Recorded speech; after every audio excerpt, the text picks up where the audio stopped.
ఆత్మనమస్తే. ఈరోజు మనం జపించవలసిన నామము శుద్ధ విద్యాంకురాకార ద్విజపంక్తి ద్వయోజ్వలాయ నమః. శుద్ధ అంటే పవిత్రమైన, నిర్మలమైన. విద్య అంటే దివ్య జ్ఞానము, ఆధ్యాత్మిక విద్య. అంకుర అంటే మొలక, చిగురు. అకార అంటే రూపము కలిగిన.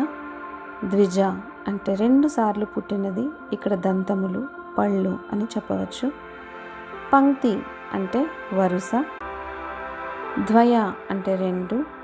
ఉజ్వల అంటే ప్రకాశించే, వెలిగే అని అర్థం. పవిత్రమైన దివ్య జ్ఞానపు చిగురుల వలె ప్రకాశించే 2 వరుసల దంతములు కలిగిన తల్లికి నా నమస్కారము అని అర్థము. అమ్మవారి చిరునవ్వులో కనిపించే తెల్లని దంతాలు కేవలం శరీర సౌందర్యం మాత్రమే కాదు, అవి పవిత్ర జ్ఞానము, మొలకెత్తుతున్న సంకేతము అని చెప్పవచ్చు. అమ్మవారి 2 వరుసల దంతాలు సూచించేది మనస్సు మరియు ఆత్మ మధ్య సమతుల్యత, పవిత్రమైన వాక్కు, జ్ఞానోదయం ప్రారంభం, మృదుత్వంతో కూడిన దివ్య వ్యక్తీకరణ. శుద్ధ విద్యాంకుర అంటే మన హృదయంలో మొదలయ్యే ఆధ్యాత్మిక జాగృతి అని అర్థం. ఈ నామము మనకి మాటలు పవిత్రంగా ఉండాలి, వాక్కులో ప్రేమ, కరుణ ఉండాలి, జ్ఞానం మృదువుగా హృదయంలో వికసించాలి అని నేర్పుతుంది.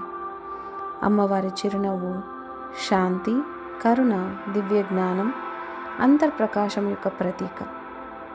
ఇప్పుడు కళ్ళు మూసుకొని ప్రశాంతంగా కూర్చుని ప్రకాశిస్తున్న లలితాదేవిని ధ్యానించండి. ఆమె మృదువుగా చిరునవ్వు చిందిస్తున్నట్లు భావించండి. ఆ చిరునవ్వులోని తెల్లని దంతాలు పవిత్ర జ్ఞానపు చిగురుల వలె మెరిసిపోతున్నట్లు ఊహించండి. ఆ వెలుగు మీ విశుద్ధి చక్రము, హృదయ చక్రంలోనికి ప్రవేశిస్తున్నట్లు అనుభవించండి. అప్పుడు మన మాటలు పవిత్రమవుతాయి, మనసు ప్రశాంతమవుతుంది, వాక్కులో దైవిక శక్తి నిండుతుంది. మౌనంగా శుద్ధ విద్యాంకురాకార ద్విజపంక్తి ద్వయోజ్వలాయ నమః.